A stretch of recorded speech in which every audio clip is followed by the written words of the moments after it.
shot from the master tactician, Chris Batson. G'day guys, welcome back to Legends of the Lanes. I hope you're enjoying what we're doing here. I'm having an absolute ball, and mate, it doesn't get any better than what it does tonight. I have an absolute living legend on. His name is Chris Batson.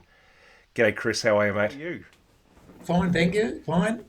Mate, it is such a pleasure to have you on. Had a few people actually been sending me messages about, can you get Chris Batson, can you get Chris Batson, and we finally got him, and yeah, I'm pretty pleased, mate.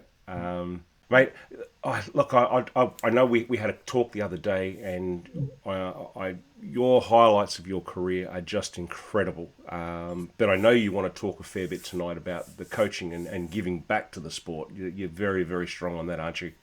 Yes, yeah. Yeah, Have to be, I believe, because it's been very good to me. yeah, I mean, I was just the average kid, back in my day, you never sort of went on with schooling. I left school when I was 13 years and 10 months old and started working in a factory, and so I never had a education. Everyone always reckons I was smart, but I never had an education as such. And, I worked in a tyre factory retreading truck tyres by hand, as you'd done back then. And bowling took me around the world a few times and met all these nice people and some not very nice people, how life is, yeah. yeah, So, yeah. so you've got to give back to it, yeah. Yeah, it's so great to hear. Because you're right, it's a sport at the elite level. It does give a lot. What I was going to ask you, I mean, I'm going to go through your highlights just quickly. I mean, guys, have a listen to this. I mean, represented Australia 15 times internationally, represented Australia in the AMF World Cup 5 times, finished third in the World Cup in 1979. And now that's not an easy task, is it, back in those days? To actually run third, that's a huge result, yeah? Yeah, well, mate, it took 2 days to get there. You got to, understand it was 74 and it was in Venezuela, Cool. you know. So two Yeah, days to get there, yeah. How did you go with whatever that? it was. But the thing that got me once was because of the altitude. It's high up, Yeah, Venezuela, and was the altitude. And there was a doctor there, and he gave me a pill. I don't know what it was, but it seemed to help it, and that. But back then, this is what amazes me today with the bowling balls. Back then, everyone travelled with one bowling ball. That's all you had. yeah, really. Yeah, Manhattan rubber as it was then, but they weighed it, checked the balance, they had a hydrometer, they checked the hardness. They done all that back then. Yeah, Today, yeah, you know, they don't really. Well, they don't. I've never seen them check the hardness of the ball. yeah, yeah. So when you got over there to bowl in these tournaments, I mean, you walked up with your one bowling ball and your Manhattan rubber. Is everyone else the same? They're all using the same bowling ball, Yeah, or they yeah, were? yeah. Or some plastic and AMF strike line or something like that sort of thing. Yeah, yeah. Yeah. Wow. And Wow. you had some terrible, terrible bowlers. Yeah. And in the qualifying you get stuck with some of them, and they take, like, I'm not lying, they take a minute to throw a shot, Yeah. but anyway, yeah. Yeah. I've never asked this question on all of my interviews. How does that affect you as a bowler? Especially yourself, I mean, you get on runs where you just strike, strike, strike, strike, and then you get a pair where you've got a bowler with you who's, just missing the head pin, and as you said, you've got to wait. How much does that affect your game? Well, you learn, I learned when I used to practice in the early days.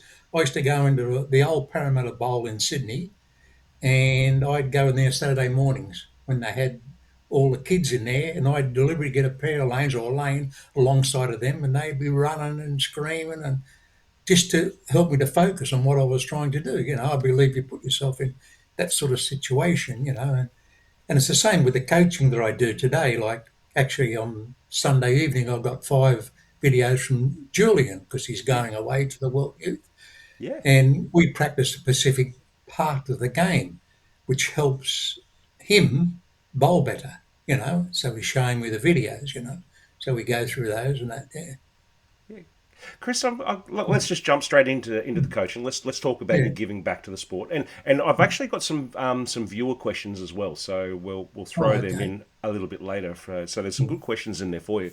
But what I wanted to ask you with the coaching, how hard is it for you to adjust to a new bowler with the new style of two hands? So we've got bowlers. Obviously, we've all coached one-handed bowlers. What did you have to do in your coaching ranks to change what you do for a two-handed bowler? Did that come easy, or is that something you had to learn, or it's just the basic bakes? At, at, the, at the point of release, we're all one-handed. So Yep, what you've got to do, in my eyes, you've got to find how, for argument's sake, how high the person starts with the ball, whether they're two-handed or one-handed, and get them to the foul line where they have that time to do what they want to do with the ball. That's what you're trying to create. The mistakes that a one-hander will make is that they'll basically get the ball into the swing too early or too late yep, regarding their build, their physical build. Or with the two-handers, a lot of them get the elbow out. The elbow will kick out away from the body. And if you look at the good two-handers, the ball's in close to the body, in the swing and yeah, that. okay, yep, There's one thing that has changed a lot in the game that I see is years ago they used to teach and they teach the really high backswing, but you look yep, at the two-handers and the backswing, right, is not that high, is it? But the no. swing's very flat on the bottom.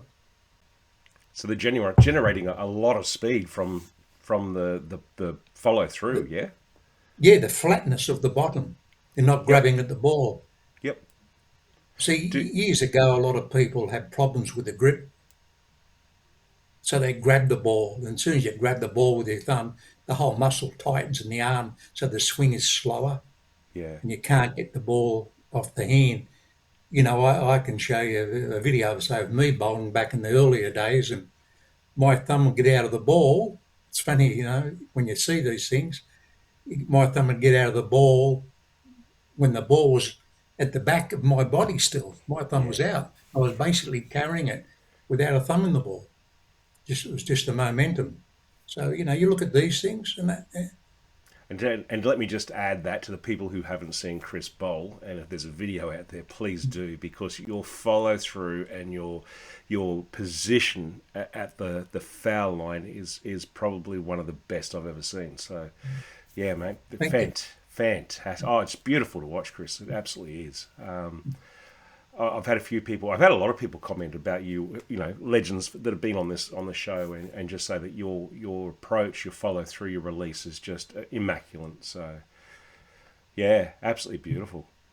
Was that something that came naturally to you, or do you had to work hard at that? I did change it. I watched better bowlers and what they'd done. Back then, I suppose 80% of the people who bowled through full roller, where the ball tracked between the fingers and the thumb hole. I never did. Mine was always a semi roller. Not back then, not knowing why, but that's the way it worked. And so I had some problems with the ball hooking, and some lane conditions, struggled quite a bit on. So I sort of taught myself to change the amount of steps. I went to 5 steps automatically to sort of try and generate a little bit more time, to give me more time to sort of get more up the back of the ball and get it more forward rolling, which is still done today Yep. because the ball's hooked today. Naturally, the ball hooks. Back then, the lane hooked. Yeah. It was a different game. Yeah, Yeah. from that point of view. Yeah.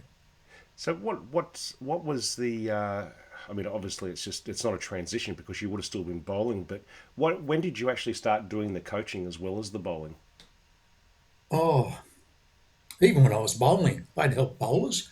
Like with Lovell once we were bowling, and he was struggling a bit, and we crossed, and he said to me, "What have I got to do?" I said, "Steve, sand the ball a little bit, or play this part of the lane." And he did, and he won. He beat me. Whoops. You know, it didn't matter to me. You know, I mean, I believe things are written.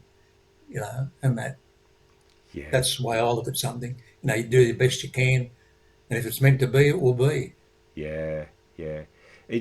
What do you enjoy more, the bowling, the actual competing, or the coaching? Where are you I at? love the coaching. I love Yeah, the coaching side of it. You know, and that it's like the three Denham boys, to use them as an example. You know, if you had a wall there, and I said you've got to get the other side of the wall.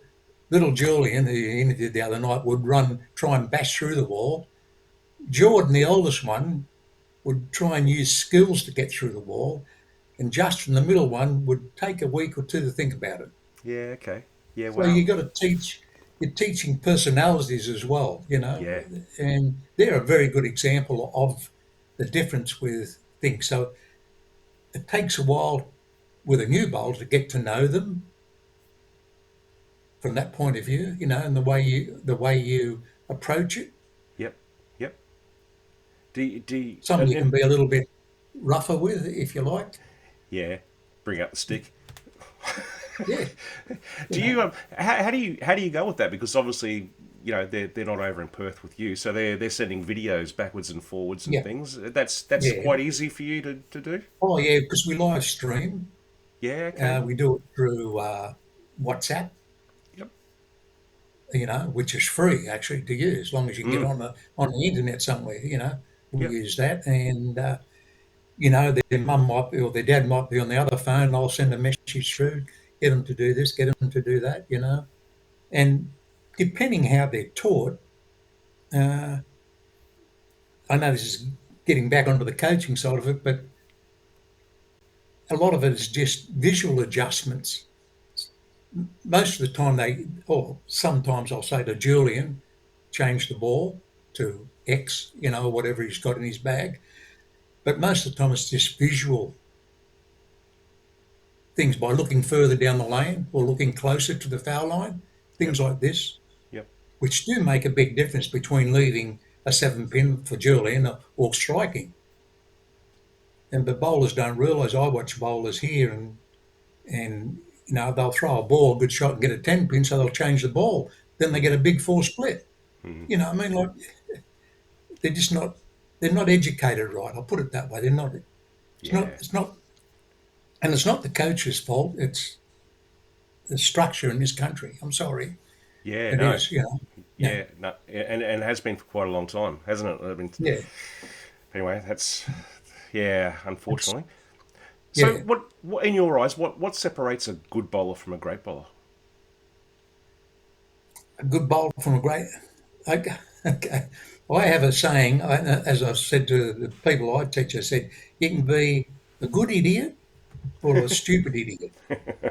And they'll say Yeah. to me, what do you mean? I say, well, a stupid idiot will stand there all day and go 10 pin, 10 pin, 10 pin, 10 pin, 10 pin.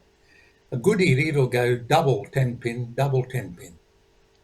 And that's the difference. The good idiot will make those little adjustments Yeah. to, carry the 10.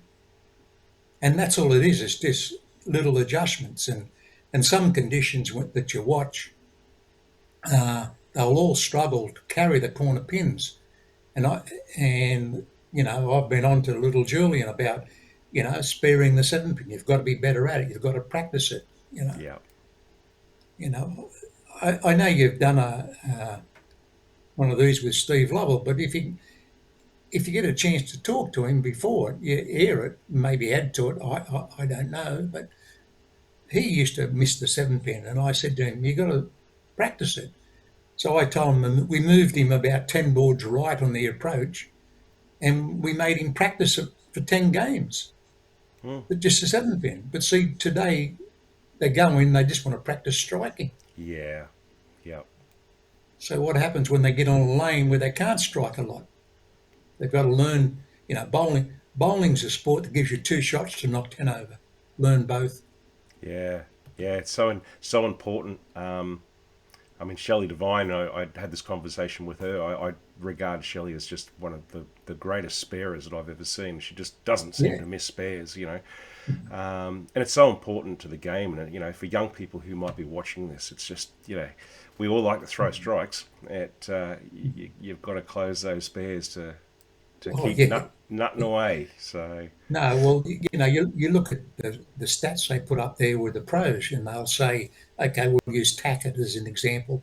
Okay, his strike rate is 60%, 63%, and his sparing rate in the single pins is 95, 96%. yeah, So that means out of 100 10-pin spares, he'll spare 96. He'll only miss four. yeah, And I keep these stats. That's what Julian writes down in a little book. Now, their sparing percentage is 40% and he misses 60. wow, So, yeah, okay, yeah. see, you've He got to meant practice it. The coaches have to enforce this onto the kids. Yeah. Yeah, yeah. No, he mentioned that was his problem spare, the 7-pin he's having lots of troubles with. So when you meet a new bowler, Chris, what's the first thing that you look at when you're coaching? I explain to them I ask them first where they want to go with it. Some of them just want to become a little bit better. Others want to try and become, a great bowler. So I explain to them what I think is required, and that your mind has to be open to change, to improve. Otherwise, if you close that off, then forget it. I look at every sport, and you look at the greats, and we have a window that opens. Now, when you get that window open, if you don't keep working at what you're doing to keep it open, it shuts. So your time in that sport might be only a year or 2 years as a good bowler. So if you want to become great, then you've got to keep working at your game to keep that window open. Now, sometimes that's a complete, as the technology changes, it's a complete change in your physical game. But a lot of bowlers, I say to them, look, you should do this, do that. They go, oh, no. And as soon as someone says that to me, I just turn and walk away. Yeah, yeah, yeah. Oh, I was going to actually ask you: is there can practice and coaching overcome talent? And I know the answer to that. I mean, the more you practice, the better you're going to get. But Yes. yeah, but it's when you've got talent and then you do the extra practice. That's when you become Yes. the Yeah. elite. So Yep. Yeah. That's why you become a Belmo or a Tackett or, someone like one of these great ones today. That's what happens. yeah, mate. Have you ever done a coaching session with a young kid or actually with anyone and just gone, wow, this person's got talent. They're going to go places. Oh, yes. Yeah. And, I think of bowlers that we've lost Yeah. because they haven't been directed right. I mean, and there's probably a couple that like well, you might know him, but a Ross Brown. He used to bowl in Sydney. A great bowler. Had the makings of being a great bowler, but never ever. I don't think he ever won anything. And that you got. I think he lives up in North Queensland. You got Brad Hampson. Yeah, You know. actually, I've got a question from him. Yeah, yeah, Oh, okay, Brad. yep, Him. Then you got Glenn Loader, who used to yeah, bowl. yep, Glenn. Where are these guys? I mean, like, I know life sometimes gets involved with it. Of course it does. We grow up and we have to work, and we get involved with people. Whether it be male or female, you get involved with someone, and you go off in your own little life thing, and so bowling becomes secondary. You know, all these things come into it, and I understand that, but we still don't encourage them to be or to work at it. yeah, And take someone. See, you can take someone with you on a journey. Because you're on a journey doesn't mean you got to leave everyone behind. yep, yep. So that should be explained to them. It's like what you're doing. I mean, I don't. Are you married? Sorry, Yeah, Jeff. yes, I am, mate. Yeah. Yeah, Okay. yeah. Yeah. 20. Oh, geez, you got me in trouble now. 26 Yeah. years, Well, I think. sorry. Ooh, it doesn't matter. It's all good. We both forget. Yeah. No, but this is your journey, and you know, when you take your wife with you on it, you don't Yeah, say, you know, go away. You know, I mean, you know, it's got to be that way, and you've got to explain it to people. You know, yeah, mate. Because you said Brad Hampson, and I'm gathering this is the same Brad Hampson, but let's just jump into some of these questions if you don't mind. yeah, Actually, I'm going to start with the last one because she said it's yeah, going to give you a bit of a chuckle. So, okay, Kathy Luxford has written in, yeah. ask Chris about Bat's tracker. I'm sure that will give him a laugh. Thank you, Oh, Kathy. Thank you, Kathy. Talk us through this. What's going on? oh, years and years ago at Bankstown Bowl, I'm going back into that. Oh, geez, late 70s, early 80s. Yeah. Kathy's partner is a guy named John Ford, and anyway, we mucked around with some different chemicals to make the ball hook more, Ooh. right? So I can't even remember what we used, but anyway, we made up of stuff, and it used to make the ball hook more, but it only worked for about half a game. You know, Yep. we Yep. used to call it Bat's Tacket. Yeah, uh, that's where that comes from. Yeah, Very yeah. good. Gee, I've forgotten all about that. Yeah, sweet game. Thank you, Kathy. Yeah, yeah. Jeff Sara has said, I have always wondered why so many of Chris's titles do not appear on the TBA website. There are probably a dozen missing, including a World Games event where he won gold and silver, and from memory, he was once known as Mr. 300 in Australia. He probably lost count, first bowler to bowl more than one 300 games in Australia. I have a lot of great bowling memories with Chris. I would doubt anyone has achieved what he has as a bowler, coach for Australia, and international manager, pro shop operator, centre manager for AMF. It would be wonderful to have him help shape coaching in Australia. Thank you, Jeff. What do you think about that one, mate? Oh, well, look, I can tell you now because I was around then when the TBA changed office. Right, a lot of the paperwork and stuff and records were thrown in the tip.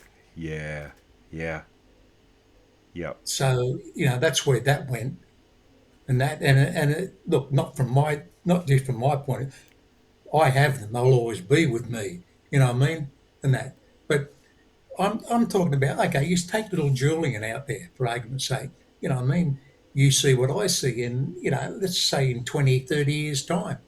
You know, I mean, it would be great to go onto a web page or the internet and see what he's done, wouldn't it? You know. yeah, yeah. See, you mentioned a record, and look, if I'm wrong here, I apologise, but No, you're good. Jordan won the Sydney Cup, and he was younger than Julian.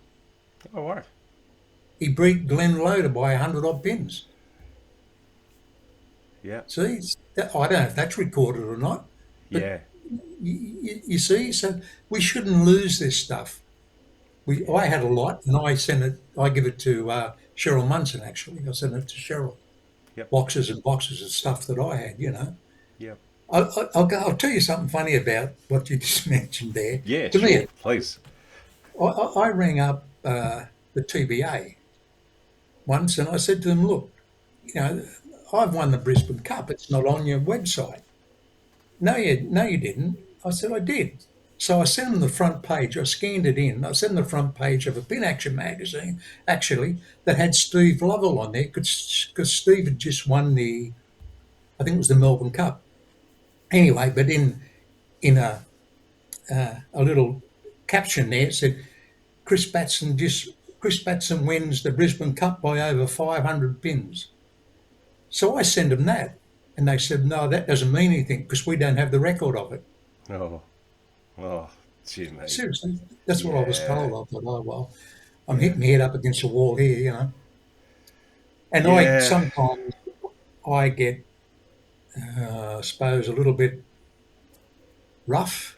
I suppose you'd say. I let people have it verbally, you know, yeah, yeah, because of their uh, stupidity with something. You know, this is on the front page of a Pin Action magazine.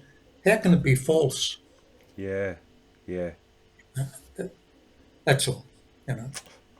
Mate, Well, thank you, Jeff, for sending that in, mate. That's Yeah, yeah. But you're right. There's obviously a lot of stuff that's missing, and missing. Yeah, I mean, I can't imagine there's too much missing because what I'm looking in front of me, your bio is absolutely huge. So to yeah, add on to that, it's going to be even. Yeah, it's massive, mate. So yeah. Well, there was. congratulations, by the way, for Thank you. everything that you've achieved. So massive, absolutely massive.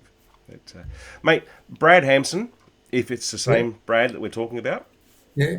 can you ask Chris what his thoughts are on the future direction of the game, which is what we were talking about before? Is there still an opportunity to be an Olympic sport, or has that chance gone? How have the fundamentals of the game changed over the last 2 decades? Have those changes been positive or caused detriment to the sport of tenpin bowling? Brad Hampson. I think if we want to make it into the Olympics as a sport, we have to take back the control of the game. You can't let bowling ball companies dictate which way we go.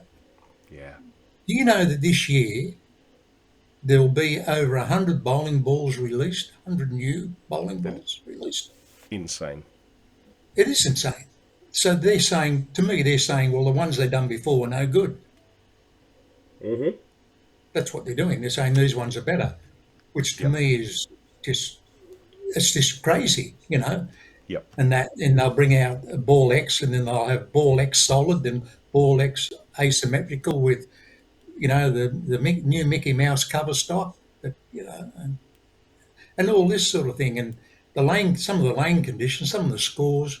Look at the seniors recently in the States. Even Parker Bond said, he said, I don't know what the game's coming to. Yeah. He won it. They have his 257 or something. Isn't that crazy? Absolutely It crazy. is crazy. Does, It is does crazy. that does that you being one of the best bowlers that I've ever seen? What does that make you feel? I mean, we had to work so hard to try and get a good score. I mean, practice, and we didn't have the technology of the bowling balls. I'm saying we. I was never Yeah. at that level, but I'm talking about our era, and like we used to have a scheme. I used to manage Milton Tenpin Bowl, and we had a scheme. If you bowled a 279 to a 300, you got paid out. If you bowled a 300, depending on if you were a 3-man team or a 5-man team, Yep, you that's could right. be Yep. $1,000 to $2,000. These. I mean, it was a rarity to see people stopped and watched a 300 be bowled, and all got up there and clapped, Yeah. and you beauty. I watch them on TV now, and people don't even stop bowling. They No. don't even Well, stop to watch. there was 56,000 last year in the States. 56,000 300s bowled. Yeah, it's not good. 56,000. It's not You good. know. It's not, and that's not saying that the bowlers are getting better. It's just, yeah. Well, that's I what I'm don't like saying. it. We have to take back control. That's what we've got to do. All we're saying is to bring back some a bit more skill required, if you like. And the skill, look, if they changed the balls and the lane condition, right, the Belmos and the Tackets would still win what they win. Yeah, yeah, Because you want to know why? Because of this speed control. yeah, You watch it, they have speed control. I've seen, like I seen Tacket, and he was throwing the shot, and he changed the length of his approach to slow it down a little bit. You know what I mean? yep. And that's what he did, and threw the ball a bit slower, and consequently he started to strike. And these sorts of things, and they target differently. You might line up to say hit 5 board, but look at 3 board. And that changes the way that you'll follow through the ball and changes the roll, and you might strike instead of getting 9 and things like this. See, all these little things should be taught in this country. All the coaches should understand these things. And Yeah. to me, that comes back to the. I'm sorry to get back onto this, but gets No, you're back good. onto the TBA not educating the coaches. Yep, yep, You know, yep. I'll tell you a story, and this is true. You can ask anyone. When I come back, and I was working with Cara when Cara was the CEO. So I went round and we formed a coaching thing in every state in this country. So I said to the coaches, I explained to them, showed them how they got to teach the bowlers how to spare. So I come back to a state. I'm not going to mention the state. So I come back and I looked and I thought, geez, these guys are doing. really well. So I give the coach praise and all that and everything. One of the bowlers come to me when I finished. He said, "Sir, I've got to tell you something." I said, "What?" He said, "We didn't spare." He said, "I didn't spare all those 10 pins." He said, "I missed half." I said, "But how come it says here you spared them all?" He said, "Well, I missed by about an inch." And the coach said, "Oh, that's close enough." Oh no. Yes. You see, this is what you Oh put up with. These are the sort of things that can't be allowed. yeah, You yeah. know, The yeah, participation medal. You know, well done. yeah. You've Well, turned up.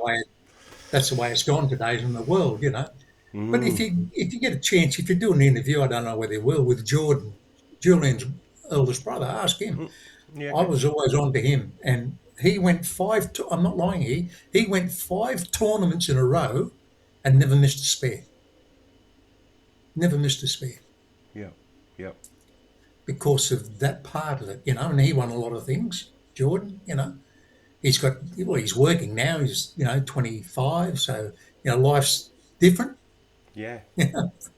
How amazing is it to have a family that's just so talented? I mean, three Yeah. brothers that are so talented. I mean, it blew me away. I mean, I didn't know about this because I'm not involved in the Yeah. industry now. Yeah. But to hear about a family who's got three bowlers who are belting it up, I'm like, wow, this is Yeah. crazy. Yeah. Yeah. The Absolutely parents are very crazy. supportive. Yeah, The they parents have are to be. very supportive, and so that made it easy for me. So the next one, Chris, is from Dale Stewart. He's an old friend of mine up in Queensland. Several Yep. times I've heard of a story about Chris sending a bowler home to get their spare ball, plastic most times now, before an international trip. Is this true? Yes. It is? Yeah, I'm not going to travel 12, 20 hours and stand alongside someone who's going to go nine miss, nine miss. Yep. Yep. Sorry. What I mean? There you go, Dale. Yeah, it's Yeah, 100% true. good. Yeah, yeah. This one's from Grant Atago. Oh, yeah, yeah, yeah. G'day, Grant. Thank you for your question, mate. Please ask Chris, would he like to have done anything different? If so, what would it have been? That's interesting. Oh, I've never really thought about it, doing anything different. Did you play other sports? I was pretty good at golf actually in the early Yeah. days, Yep. in that, but it never interested me. Bowling always had that challenge because you could do what you thought was right and not get a result. Yep. So Yep. it was always a challenge there. That for me, that's the way I looked at it. It was more challenging than golf. Not saying Yeah. it is, but, Yeah. but it, Yeah. it was to me. Chris, can I ask you a question? It's probably silly, but do you get sick of bowling 300s, or is it you're still get excited and nervous once you've thrown so many? No, I don't think you get. I wouldn't say you got sick and tired of it. You know what I mean? Initially, we all do different things under pressure, if you like, and I learned by losing something what I did under pressure. So the next time I got in that situation, I knew what I was going to do, so I adjusted for that. You know, and I always threw the ball better, if you like, and it hooked more. So I always move, same target, move my feet, three left.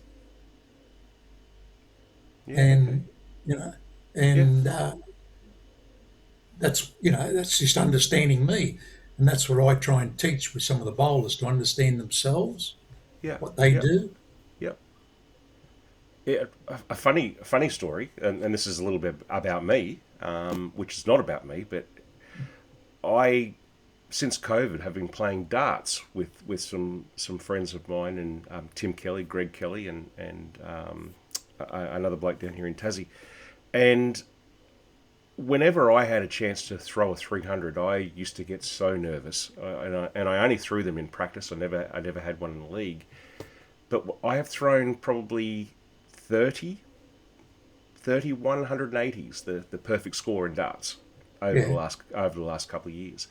and I can throw treble 20, and then I can stop and turn around and talk to my mates and say, whoa, here we go, I'm on again, No nerves at all. Different sport, nothing. But in 10-pin bowling, get 11 strikes in a row, and I'm as shaky as anything. So how is that for a change in sport? When I was first started to bowl, or in the first couple of years, there was a guy called Alan Law.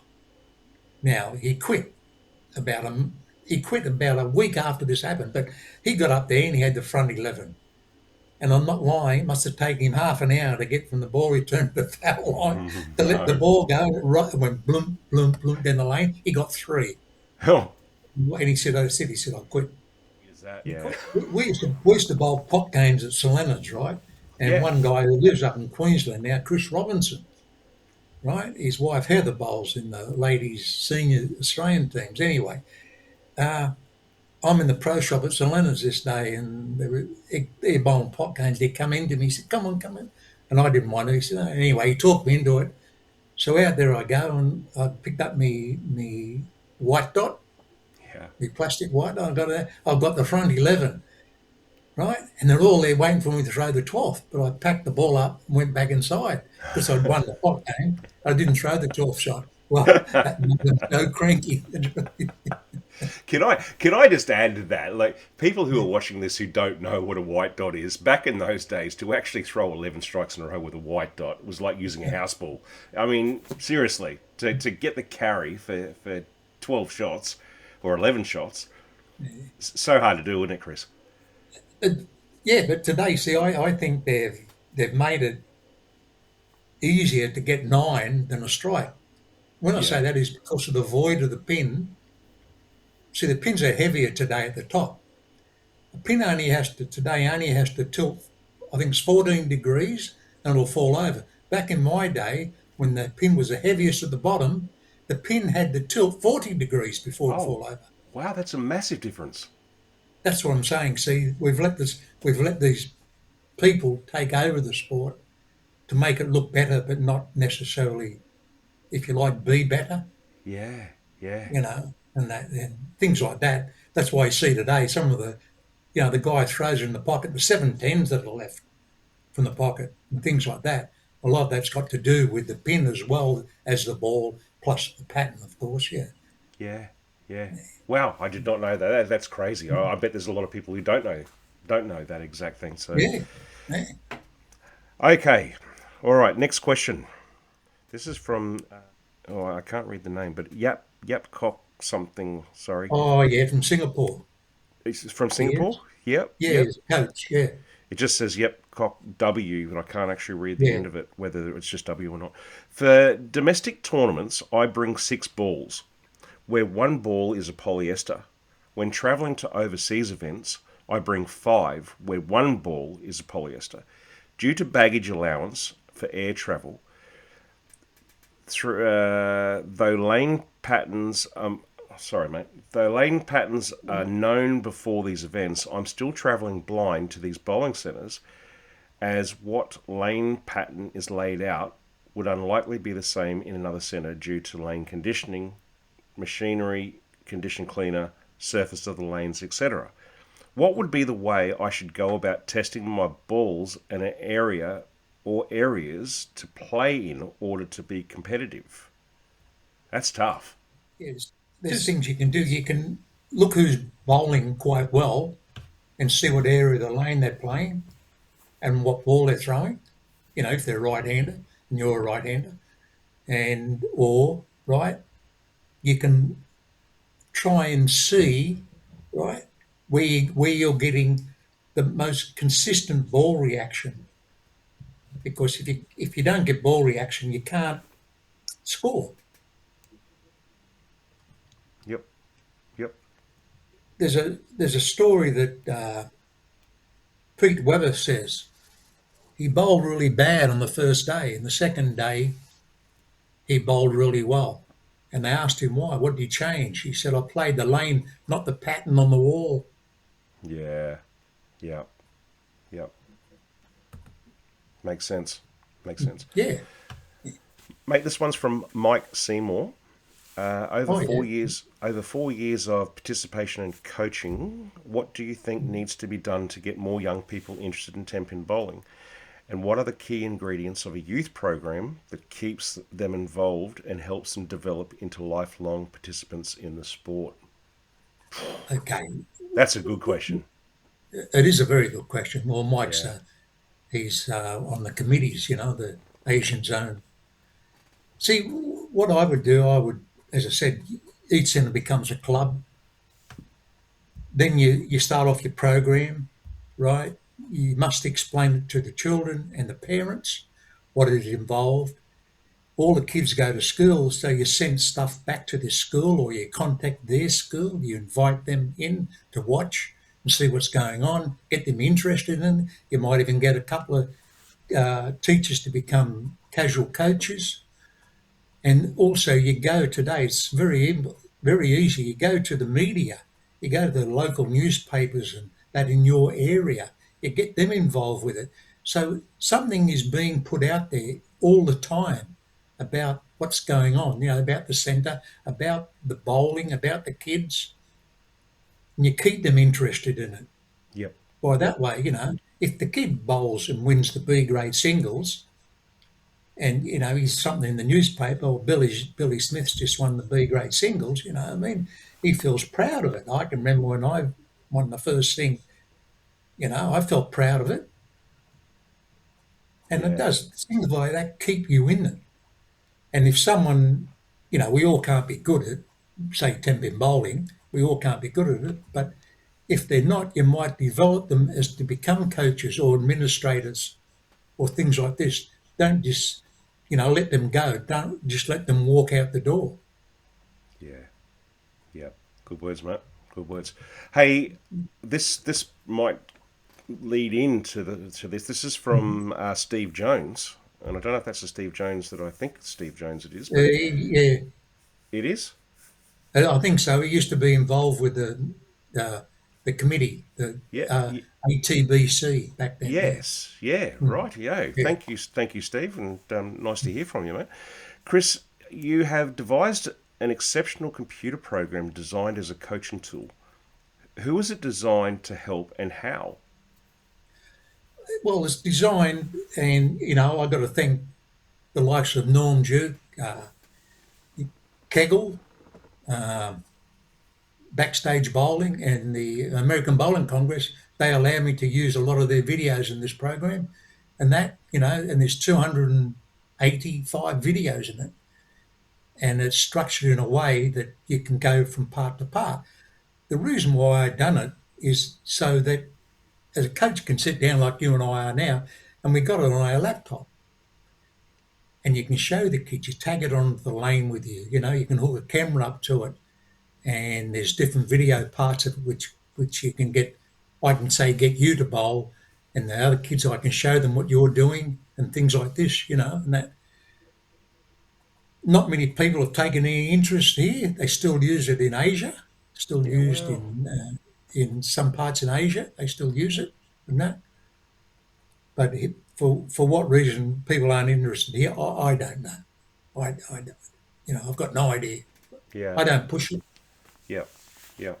Well, you can only do so much, can you? It's Well, you can. That's right. Yeah, yeah. that's this is another one from Steve. Chris, the old adage that those who can't do teach applies in bowling endlessly, but not in your case.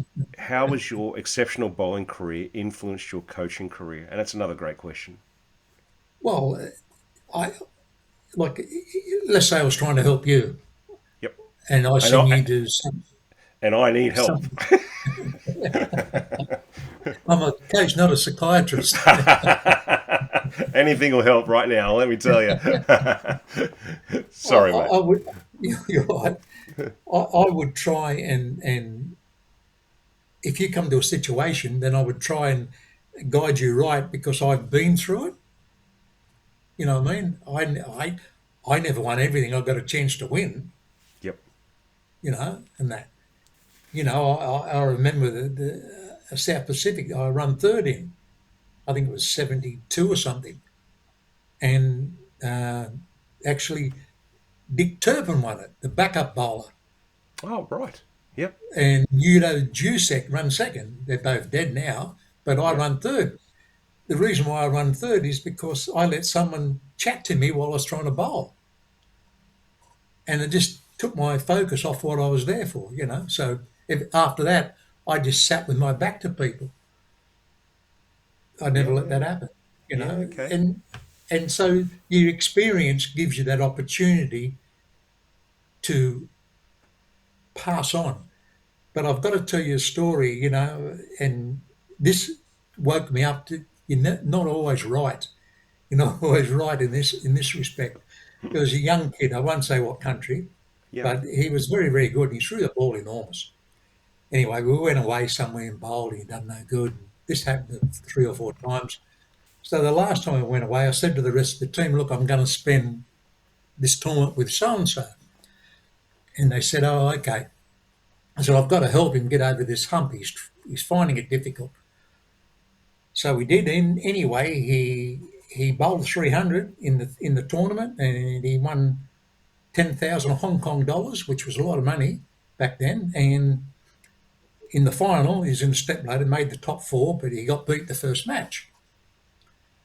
And when he walked off the lane, he come to me, he said, sir, he said, I've got something to tell you. I said, what? He says, I'm quitting.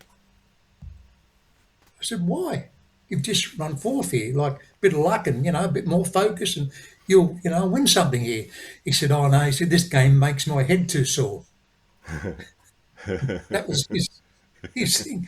So I made him think about what he was doing, you know. So, you know, I was wrong in that respect, you Yeah. know, because he just loved to throw the ball. Yep. Yep. Just loved to throw the ball. Yeah. So, you know, you're not always right, but, Most times we are. oh, yeah, Hey, listen. Let me just. I just got a couple more things in here. I just want to. I yeah, want to shout out. yeah. If you don't know Chris Batson and you don't know that he is a great coach, just let me know if this is not right. But so you're the former Australian national coach. You're the former Indonesian national coach and development coach. You're a former Malaysian development and national coach. You're a former Singapore sports school development coach, and you're a TBA Hall of Famer. How in the world did you get so many positions overseas coaching, mate? I mean, that is phenomenal, phenomenal. Well, look, I just I don't get tired. You know, physically, I don't get tired. People say Yep. to me, like even now, you know, I do some coaching here with a group maybe once a month, and that, you know, they're mainly older people, and that like the seniors, but they want to, you know, do better at it. And they say to me, how can you stand there all that time? I just don't get tired, and I think that's why, because people seen that I did put into it, you know, and I can tell you this: I left one country, right, and every parent in that country hated me, but every Yeah. kid in that country loved me. Yeah. Really. And Yeah. that's it, you know. And I've had some great things said to me, you know. I had a guy say to me, if I'd have known you, he says, when I was 17, he says, I would have been a better person. This guy's been in a bit of trouble, you know, and that because you show the interest in them Yeah. and that, and you're there to make them win. And I never ever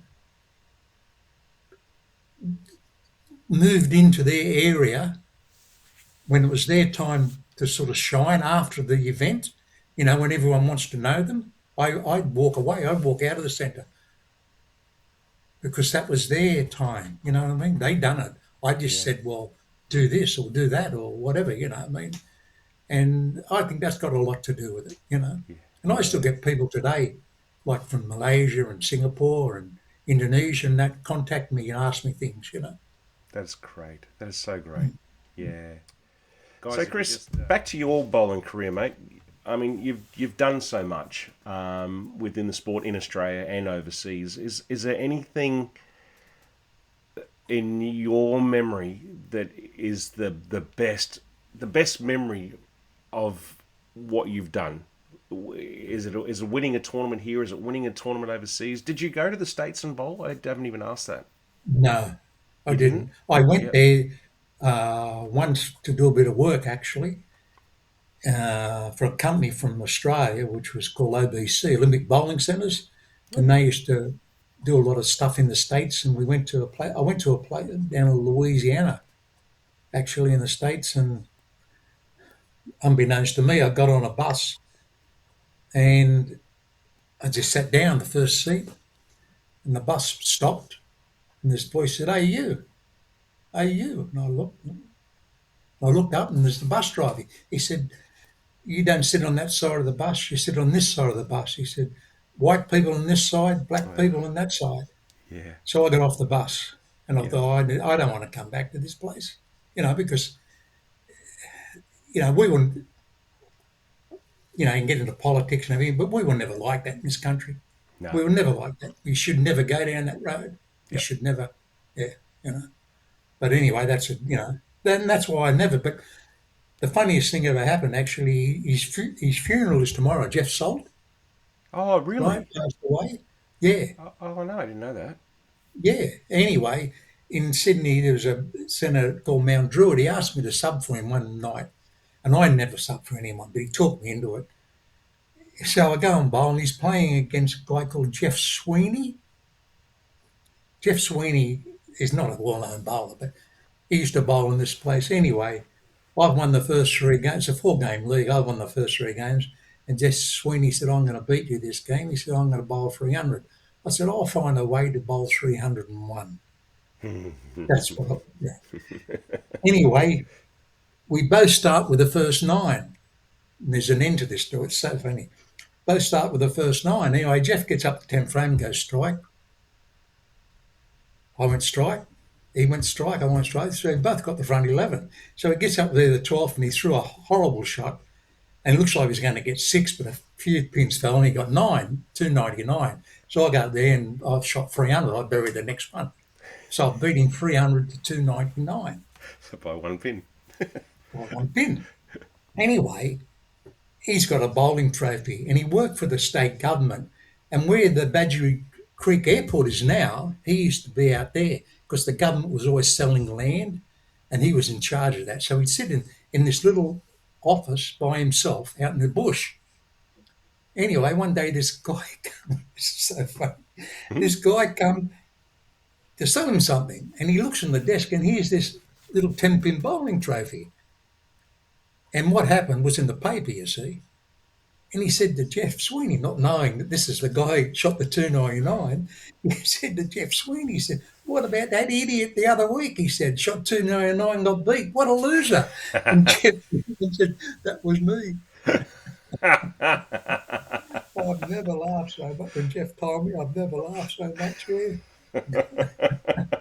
Oh, you'd be Um, dirty though, wouldn't you? Throw a oh, yeah. 299 and get beaten. I mean, It's jeez. just one of those things. Yeah, it's funny. Yeah, Yeah. yeah, mate. Just quickly. I mean, uh, do you still remember your first 300? I mean, that's not what I was going to ask you, but I just thought about it. Yeah, Rush Cutter Yeah, in yeah. 74, 1974. In Rush a Cutter in tournament or 78. league? League on a League. Monday night. Yep, We used to bowl two leagues there Monday night. There yep. was a doubles league and a singles league. So we'd bowl six games. We used to bowl, oh no, 7 games. We used to bowl 4 and 3, yeah. Seven Yeah, okay. games. Yep, Yeah. yep. And that. I used to bowl with a guy called Tom Woodard. He was Ivy Woodard's husband. Right. And he taught me a hell of a lot about the game, Yeah. and that. Yeah. So, just on teaching you about the game, who were your influences? Who did you look up to when you came through the ranks? Who were your go-to bowlers, and who helped you? The guy I used to like to bowl, watching bowl, was a guy called Gus Woods. Gus was about 5'8" high and about 5'8" round, but he was so smooth, and that. Yeah, He never threw the ball that well, but it was just, to my eye, he was nice to watch, and that. yeah, yeah, Regarding teaching, well, what I used to do, if I seen you bowl and I thought, oh, this guy does this part of the game nice, I'd go back and I would try that, you see. yeah, That's yep, the way I sort of learnt the game. yep. No one really ever taught me. Eddie Key, I walked off the lanes in Canberra one year after winning the Canberra Cup, and he walked up to me and he's got a book in his hand, Eddie Key, a coaching book. I won't say who it was from, but a coaching book by one of the Americans. And Eddie Key says, "You can't bowl at that." I said, "Eddie, I just won." And he looked at me, he said, "Oh, you did, didn't you?" Next minute I turned around and looked, and he's ripping the coaching book up and throwing it in the bin. Because the coaching book said, "See, you can't do that." Oh no, yeah, and that's a worrying thing. But he was a great coach, though, wasn't he? Oh, yes, yes, Yeah, yeah, yeah, yeah. yeah. I think it was Jeanette Baker who was talking about him, and I think Yeah. so. But yeah, Well, you see, you talk about great bowlers and that. I seen that interview you done with Amanda Bradley, yeah, and yep, I watched her because she sent me some video. And at the foul line, she's still better than most, yeah, but yeah, she's got to understand the game. The technology has changed, and she's just got to learn to get to the foul line a little bit differently. And all of a sudden, she'll be as good as she'll win what she used to win. yeah. Okay, well, there you go, But Amanda, and again, she'll be yeah, watching this. So Amanda, there you go. well, You're coming back. I've You're already, coming back yeah, big. I've already spoke to her. I said, but she's a little bit, doesn't want to change a couple of things. That's fine. What I Yeah, mean, but yeah. She was such a pleasure to talk to as well. Actually, yeah, everyone I've spoken to has been such a pleasure to talk to. Hey, listen, just what this is going to be a stupid question, but what's the biggest change you've seen in Tenpin bowling over the last 50 years? Is it the equipment? Is it the pins? Is it the lane conditions? Is it what do you think? oh, it's definitely the bowling balls. Yeah, The bowling balls are definitely the biggest change. What I mean. And that yep, when I first come here to Perth, there was an old guy. Actually, he's in hospital at the moment. He had a stroke, but he's in his early 80s. He asked me to drill him a ball. So I said, okay, what? I said, let's see your bowl. So I watched him bowl, and he, just sort of drops the ball and never done anything with it. So with the latest balls, I'll do up something, and he's got like a 6-inch track flare, and he's 80 on, and he just drops it. That's what you can do with the balls today, and wow, wow, that's the part I think that's hurt it from. It's hurt it because it brings people into the game quicker, but they also get out of the game quicker. yeah, Because they yeah, eventually they learn, oh geez, I've just paid 450, 500 for this ball, with grips and a thumb, interchangeable thumb and this and that and everything, and my bowling shoes are 300, and the ball's 500, there's 800, and they still can't win. See, yeah, that's what people have to understand.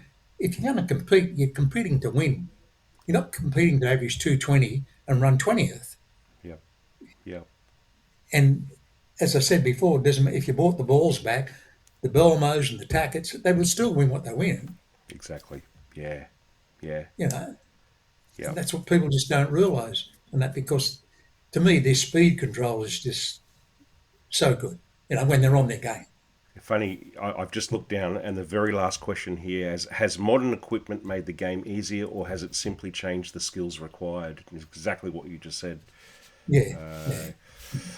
Well, Chris, we've made it to the end, mate, and I Oh, cannot thank you enough. It's not the end yet, though, because you've watched the no. show and you know that we have a frothy six pack, and this is where we get to find out a little bit about some of your more preferable things in the sport of Tenpin bowling.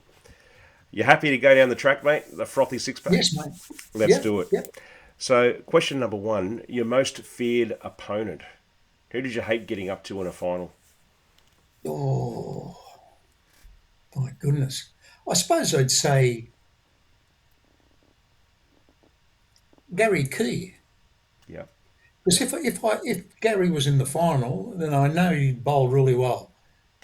You know what I mean? And Gary could play the lane very well. He's very smart that way, Gary. Yeah. yeah, yeah. Who would just rattle off probably the top three? Who were the top three bowlers that you would have come up against all the time? Oh, I'm in the final again. Oh, it's him again. Well, Oh, you it's him had again. yeah. Well, you had Tom Curry, Oh, of course. Brian Yeah. Bridges. I Yep. played Brian in a few. Brian Bridges, Tom Curry, Terry Wemban. Yep. Eric Thompson, Sullivan, Yep. John Sullivan. earlier on in the late 60s, early 70s, Jan Kazaki Oh, from yeah. Sydney. Yeah, Jan. Yep. You know, just a few, Yeah. from that. Freddie Allsop. Y- Freddie was always good. If Yeah. Freddie, you knew if they made a final, then it was going to be tough. Yep. Yep. What a beautiful bowler. I've said it so many times on the show. In actual Yeah, fact, I think I'm going to have to try and reach out to Fred and have a talk to him because he's been mentioned so many times on the show. So yeah. I'll have to have a chat with him. But yeah, mate. Question number 2: your favourite bowling centre of all time? Ooh, the old Parramatta Bowl where I learned, where I Yeah. Okay. started. Yep. Yeah, Yep. yeah. It Yep. was in Phillip Street in Parramatta. Yeah. Is it still there? No, no. No, I used to gone. clean the gutters outside in the car park and sweep the floors and everything to get free games. Oh, really? A guy, Tom Kelly, his name was, used to give me free games if I'd done that. Yeah. Yeah. What was your practice regime like? This is the problem with me, Chris. That the frothy 6 pack is supposed to be quick fire questions, and I continuously just keep asking questions. So I apologise for that, both you and Well, viewers. look, after I really got into it, I didn't bowl that much league. I just used to practice. So, excuse me. You're good. We used to get paid. I used to get paid from where I worked on Tuesdays. Might seem strange, but that's what it was then. Get Hmm? paid on Tuesdays, and I'd give my mum the board and me bus money to go to work 'cause I never had a car. And come Thursday, man, I was stone broke Yeah. because I Yep. spent it all on bowling. Whatever Yep. I had, I spent on bowling. Yep. Yeah, that's Good to what it hear. was like. Good to hear that you're paying board. I don't think most kids do that these days. So there you go. No, it's funny. That's Yeah, one good thing. Question number 3, mate. What's your most memorable win? And this is going to be so hard for you because you've had so bloody many of them. the first South Pacific, Yeah. I Yep. beat Steve Mackey. I had to throw uh, double eight to beat him, and I threw three in a row to beat him. That was the most memorable win because that's what I had to do. You know what I mean? And Yeah. that was the first trip away, first overseas trip. Yeah. Yeah. Okay. So many people wrap up the South Pacific, and it's one of the questions coming up. But question number 4: who did you look up to as a bowler? Could be an Australian bowler, could be a PBA bowler, yeah, Well, American, back then anyway. you never seen. Well, Dick Webber, because he AMF brought him out to rush cutter in the Yep. '60s. I think it was 65, 66 around that. Yep. And I watched him bowl a lot. And later on, when they used to bring Dick Richter out, Yep. I used to drive Dick Richter mad. Dick Richter would arrive and they'd put him in the Travel Lodge Hotel at Rushcutter Bay, and then he'd contact me and he'd say, "Come and drive me mad," because I used to ask him questions. Yeah. And Really. just yeah. And he told me, he said, "You start off, you teach everyone. Maybe that's why I become a coach. Yeah. In subconsciously, he Yeah. said, you start off, you teach everyone en masse. Then it has to be individual because we're all individuals." Yep. Yep. Hmm. Wow. That Always is remember great. that. Yeah. Absolutely great, mate. Number 5: one tournament you'd love to go back and bowl in again. Oh, South Pacific, you can't beat it. Yeah. Yep. Yeah. It's. Everyone. I know. We mentioned a little bit of this, but I think that the TBA should bring back Rockway. I honestly believe in that. State against state, and Yep. just make it maybe four-person teams, not five. Make it Yep. four-person teams, and that. Yep. And I think that if you're a bowler, a registered bowler, and you want to represent your country, right, you should be asked, and you say yes, I want to do it. Then you would have a roll-off.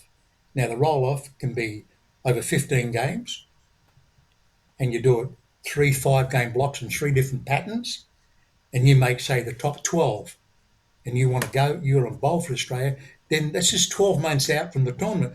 That gives you 12 months to raise the money. Because Yeah. at the moment, and look, I'm not taking anything away from anyone, but it's whoever's got the biggest bank account can go. Yep. Yep. No, I'm sorry, that's not, you know, these Yeah. things have, the TBA should come to WA for argument's sake and help the committee here improve the game, fix the game. That's what they should. They shouldn't be involved in tournaments. They should Yep. just run the nationals, maybe the Rock Way, but they shouldn't be involved in running these other tournaments. Yeah, They I was should quite. help the states do it.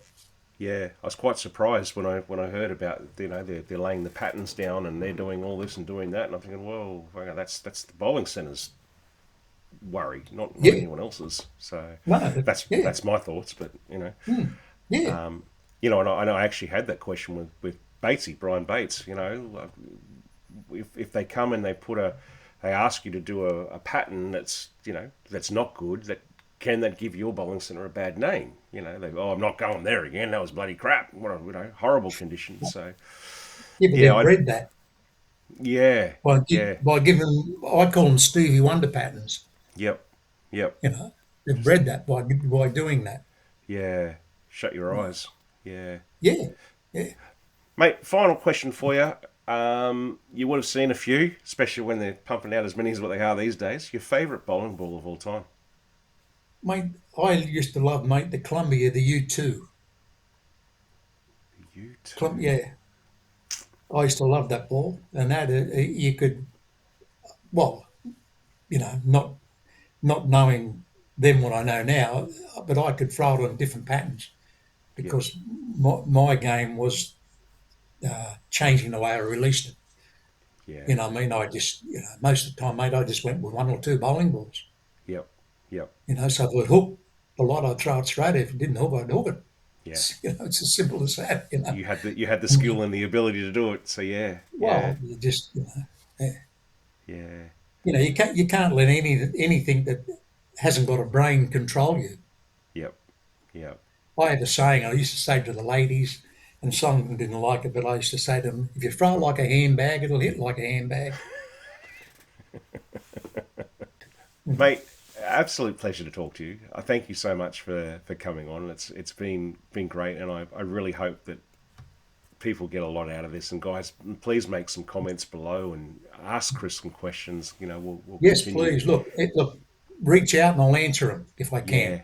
Yeah, yeah. If Leave you a want comment. to want me Leave a some comment. video, Yep, yeah, yep. Leave a I'll comment have a look below, for and you. Yeah. yeah, that would be so good, mate. But yeah, thank you so much, Chris. It's just as Thank you know, you, Jeff. I've said it a million times. This is just to try and get it out to people. I heard something on the radio today that really distressed me, and it's not just our game. It's AFL players playing Australian rules football. The kids coming through today. They had the Hall of Fame on last night, and they went around and they asked all these kids, "Do you know who these players were?" And they had no idea who the greats of the Yeah. game were. And hopefully, this is going to help get out to the young kids that we did have some greats of the games, and we still do. And hopefully, this helps in some way. Yeah, well, I just hope that someone with some influence in some way, whether it be financially or what, sees these shows that you are doing, and this is our chance. I mean, hopefully they can Yeah, help in some area to turn it round, yeah, if you like, yeah, or change direction because it has to change direction. yeah. Has And to. all, and the Otherwise, other, sorry, Chris. The other thing, guys, is please share the videos around because exactly what Chris is saying. This is what we need to get it out to people and see that Tenpin bowling is still alive. So, yeah, Chris, thank you, mate. Been a pleasure. thank you, Jeff. Great to see you, mate. And we'll talk again soon. Okay, Thanks, buddy. thank you.